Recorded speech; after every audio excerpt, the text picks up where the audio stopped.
Singapore's former President Halimah Yacob has again condemned what she called the carnage in Gaza and the West Bank, warning that the world must not become desensitized to civilian deaths.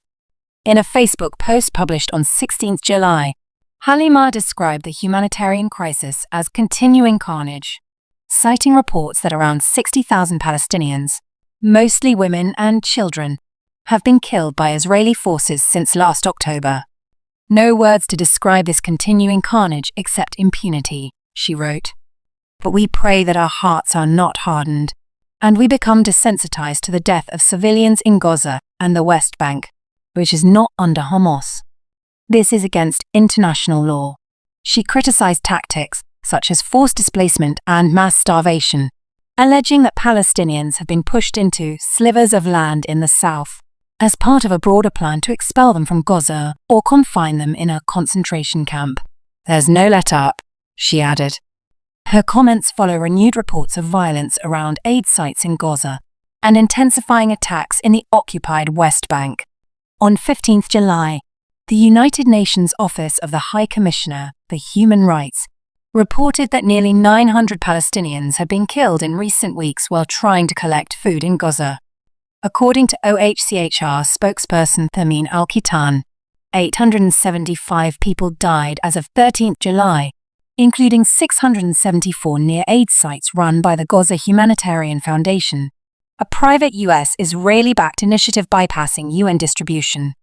The remaining 201 were reportedly killed near UN aid convoys or along aid routes. GHF, which began operating in southern Gaza in late May, employs private American security firms to deliver aid, claiming this approach prevents Hamas from diverting supplies.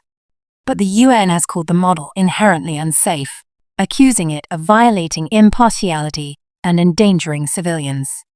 GHF denies responsibility, calling the UN statement's misinformation.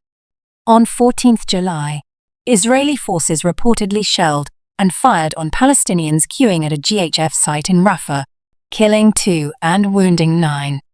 The International Committee of the Red Cross Hospital in Rafah received more than 130 patients that day, most with gunshot wounds.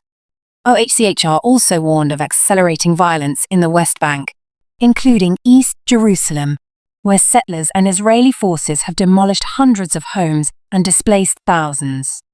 Since the launch of Operation Iron Wall in early 2025, about 30,000 Palestinians have been forcibly driven from their homes. Israeli forces have fired live rounds at unarmed civilians, including people trying to return to destroyed refugee camps in Jenin and Tulkarem.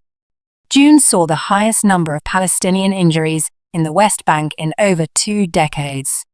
Al-Kitan said Israeli forces have repeatedly used unnecessary or disproportionate force, and warned that large parts of the West Bank are being emptied of Palestinians. Since October 2023, at least 2,907 Palestinians have been displaced by demolitions, with nearly 2,400 more forced out by settler violence, almost half of them children. According to the Palestinian Ministry of Health, total deaths in Gaza and the West Bank since 7 October have surpassed 58,000, with over 138,500 injured. Halimah urged Singaporeans not to look away. We must not let our hearts harden.